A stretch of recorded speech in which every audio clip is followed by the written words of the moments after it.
Until the day humanity falls. In the year 2020, Earth's magnetic poles disappeared and humankind was nearly wiped out by cosmic radiation. Within the span of 100 years, living creatures began to mutate and devour each other, while the remaining humans, numbering in the tens of thousands, struggled bitterly in their man-made bases. In the abyss, home to the mutated xenogenics, there lived a sentient little mushroom.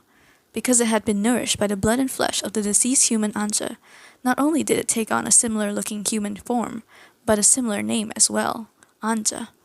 Anja is determined to go to the human base to search for a spore, which had been harvested by humans. Once there, however, he faces the omnipresent risk of discovery and certain death as he tries to keep his non-human nature hidden from the judges, whose responsibility is to inspect for and eliminate xenogenics like himself. And of all the judges, Colonel Feng is the most perceptive and merciless. As soon as he determines that someone is a xenogenic, he will execute that person on the spot. But Anja's mutation goes undetected by Feng's eyes, and so a tale of humans and xenogenics unfolds.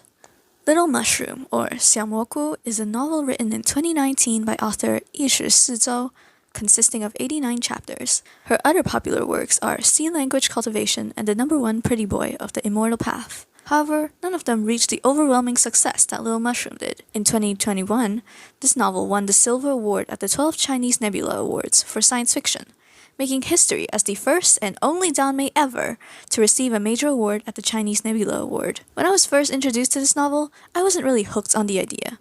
You're telling me a mushroom becomes human and is on a mission to find his lost spore, which is conveniently in the male lead's hands. What sort of MPreg-esque novel is this? I'm not reading this And then I proceeded to read this novel. Anja is the sentient mushroom that gains a human body after absorbing the blood of the dead human Anja. As a lot of the characters in the novel pointed out, Anja feels like someone who is detached from everything. While humanity panics on its impending fate, Anja remains a silent spectator, observing everything from an outsider perspective, an outlier among humans, which is reasonable, considering he's not human. But even among the unimaginable mutations and monsters known as xenogenics, Anja is still considered the odd one out. He's not a complete xenogenic that devours without a thought, but he also doesn't share the emotions and fears of human beings. Other than his determination to get his spore back, Anja's feelings are pretty shallow and aren't very strong. Every time a person he got acquainted with dies, he just takes a minute to feel sadness and pity for them, and move on. To me, it showed a bit of his xenogenic side, since he lived in an environment where the strong preyed on the weak, and only the best would survive. He accepts death very willingly without much complaint. As he spends more time with humans, specifically Feng, he learns more of their struggles and perseverance to defy fate. By the end of the novel, he does grow to have a better understanding of not only his feelings, but also the world around him. Anja has a pretty passive role in the story. His actions don't cause a huge shift in the story, and we're just following him along for the ride to listen to humanity's downfall. It wasn't until the very end of the novel that Anja played a major role, a contrast to Feng, whose every action brings impact and change to the situation in the story. Colonel Feng is the cold-blooded judge of the northern base with the authority to kill anyone he deems to be infected or a xenogenic. His kills are always 100% accurate, which is a good thing for the preservation of the human base, but not so good for the human beings living there, as their friends and family can be killed without explanation at any given time. With such absolute power, it's not a surprise he got on everybody's bad side. At every turn in the story, Feng's authority is constantly challenged. In a time full of uncertainty and fear, Feng became the easiest target to take out all their resentment on, which is sad because the very people he wants to protect are against him and sees him as a tyrant. But never once did Feng blame them. He stands firm on his decisions and never wavers. He believes that true kindness is not towards individuals, but to the entirety of mankind. As a judge, granting mercy to an individual does not make him kind, but cruel and even selfish. As the situation in the story gets more and more bleak, everyone around him starts having doubts on whether they can really get through this crisis, which is not a great mindset to develop during critical times, as you would start spiraling. If mankind was fated to end, what was the point of the century-long struggle, the inhumane experiments, and the mass slaughters? Feng stands out among everyone else with his unwavering faith towards the survival of mankind. He's a pillar of support for the people working with him. No matter the horrific reality he lives in, he will fight for the survival of mankind until his last breath. This novel has excellent world building. The author clearly put a lot of love into the world she created.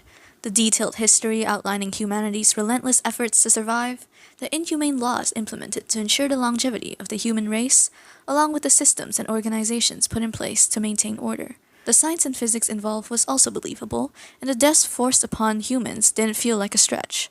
I mean, they made me believe that nuking an entire city was justifiable and for the greater good. In any other context, the military would be the villains in this scenario. The author shows that she's not afraid to kill off characters. Disasters kept piling up one after another, leaving the characters no time to recover before yet another crisis strikes. Seeing the death count and the number of remaining humans left slowly dwindling really fuels the sense of urgency in the story. Safety and survival was never guaranteed, no matter where you go. As the story progresses, we see that in order for humans to survive as a species, they must first give up their humanity. Which brings up the question, are you still human if you abandon everything that makes you human? This becomes especially obvious when we get to the main city, where every person's sole focus is to contribute to the survival of mankind. The woman in the Garden of Eden, the scientists in the lighthouse, and the judges in the trial court. Everyone had a role to play and was never given the chance to live for themselves. Your morality, emotions, and personal choice hold no value here. You are to be an emotionless cog in the wheel to sustain humanity. At its core, the story ultimately wants to portray the good in humanity. The resilience, drive, and tenacity of the human race to overcome every obstacle thrown their way. Even when the world no longer conforms to the logic they once knew anymore, they refuse to give up. Mankind survived in the end through the collective efforts of all. They sacrificed their lives today for a chance of a better tomorrow. I didn't catch this on my first read, but the first encounter between Lu Feng and Anja is on February the 14th, Valentine's Day. If this isn't fate, I don't know what is. I like the teasing between Lu Feng and Anja, or I guess just Lu Feng teasing Anja. Usually I don't go for this dynamic, but this pairing works. There are really too few Danmei apocalypse novels, and even fewer good ones. So, Little Mushroom stands out even more. My one dissatisfaction is that they didn't find the body of the real Anja in the end. I really wanted to see our little mushroom return to Anja, to return to the place where it all started, and tell him about his adventures.